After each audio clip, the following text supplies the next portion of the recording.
Luz verde. Bueno, así como anunciábamos al inicio de la programación, estamos en la grata compañía, vía telefónica, con el doctor Ricardo Rodríguez Silvero. Doctor, muy buenas tardes, ¿cómo le va? Buenas tardes, muy bien, muchas gracias. Saludos a ustedes allí y a la audiencia también. Bueno, como siempre, nosotros en este espacio queremos analizar temas importantes con objetividad, por sobre todo, 25 años de Mercosur. ¿Podríamos llamar que en estos 25 años, cuando está cumpliendo bodas de plata el Mercosur, se puede decir que está en crisis? Sí, totalmente. El Mercosur en sus primeros años despertó muy buenas expectativas y en esa década de los años 90 se creó el Mercosur en el 91 y en esa década hubo una expansión considerable del comercio exterior entre los países fundadores, Argentina, Brasil, Paraguay y Uruguay, ¿verdad? Después, en la década siguiente, ya estamos hablando del 2000 y pico, parecía como que se estancaba todo nuevamente. Y recién en el 2012 se creó conciencia de la asimetría existente entre los países del Mercosur. Sí. Es decir, que había países de una potencia extraordinariamente grande, como Brasil, otros de una potencia mediana, como Argentina, y otros países pequeñitos, como Uruguay y Paraguay. Y los países pequeñitos estaban relativamente mal posicionados en comparación con Argentina y Brasil. Pero no era posible convencer de eso a las autoridades de Mercosur en la primera década de su existencia. Sí. Recién en la segunda década empezaron a tomar conciencia de eso y crearon en el 2012 un Fondo de Convergencia Estructural del Mercosur, así se llama, más conocido por sus siglas FOSEM, por el cual los países mayores aportan mucho, relativamente mucho, a un fondo común y los países menores relativamente poco. En ese fondo común surgen un montón de proyectos que son asignados en su mayor parte a Paraguay. Sí. O sea, Paraguay es uno de los grandes beneficiarios del FOSEM, recibe la mayor parte de los fondos constituidos en esa institución del Mercosur, conocida con el nombre de Fondo de Convergencia Estructural del Mercosur, y los países grandes, que son los que más aportan, son los que menos reciben ayuda. La idea es que justamente con eso se pretenda ir disminuyendo esas desigualdades o asimetrías, ¿verdad?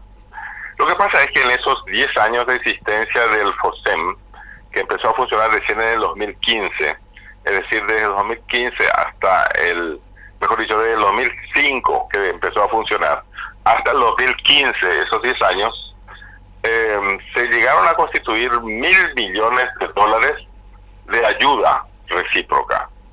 Paraguay sacó, pero algo así como $400 millones de fondos del FOSEM, que son créditos no reembolsables. O sea, se recibe el dinero, pero no hay que devolverlo, ¿verdad?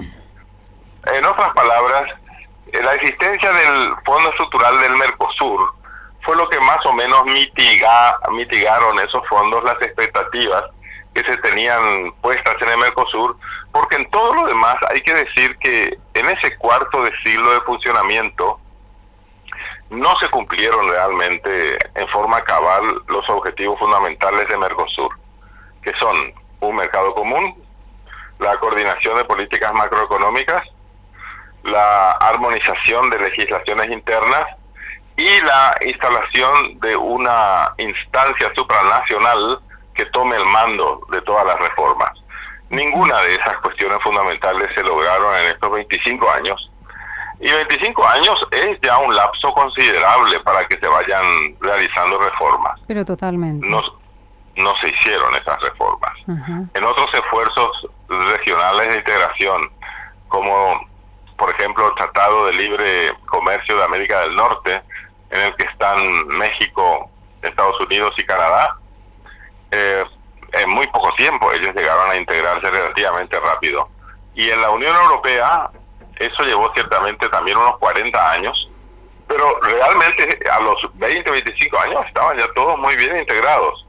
Aquí en el Mercosur, desgraciadamente, tenemos que decir que estamos más o menos igual en términos relativos que antes, a pesar del notorio progreso progreso que se observó en el FOSEM, la verdad es que da la impresión que las economías del Mercosur crecieron más bien por fuera de Mercosur en estos últimos 10 años. Y es que Paraguay y Uruguay, que tienen una capacidad de producción extraordinariamente grande, mucho más grande que su capacidad interna de consumo, no podían exportar a la Argentina por la política proteccionista de la Argentina. Tampoco se podía, no se podía exportar a la Argentina por la política proteccionista. Tampoco se podía exportar al Brasil. En esas condiciones, países pequeños como Paraguay y Uruguay están condenados al encerramiento dentro de Mercosur, a menos que realmente se le dé poca bolilla al Mercosur.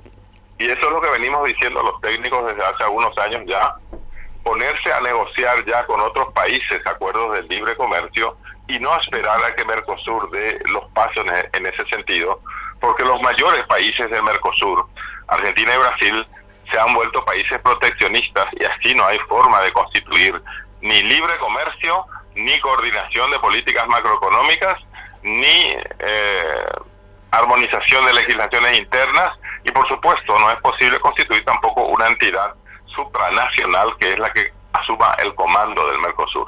En otras palabras, la decepción en torno a Mercosur es profunda. Doctor, muchísimas gracias por este análisis siempre muy importante que realiza. Y bueno, a partir de allí la idea también es justamente con estas entrevistas de que la gente, las personas que toman las decisiones políticas, justamente escuchen la voz técnica como la suya, como para que pueda considerarlo e ir trabajando en este mercado común del sur que obviamente ya han pasado 25 años de construcción. Entonces, buscar la manera de fortalecer esa construcción y por sobre todo para que beneficie también a nuestro país. Doctor, muchas gracias. Estamos en comunicación con otro tema el próximo sábado. Ha sido un gusto. Hasta pronto. Hasta pronto. Así estábamos con el doctor Ricardo Rodríguez Silvero analizando temas del Mercosur. 25 años de Mercosur, pero estamos en crisis.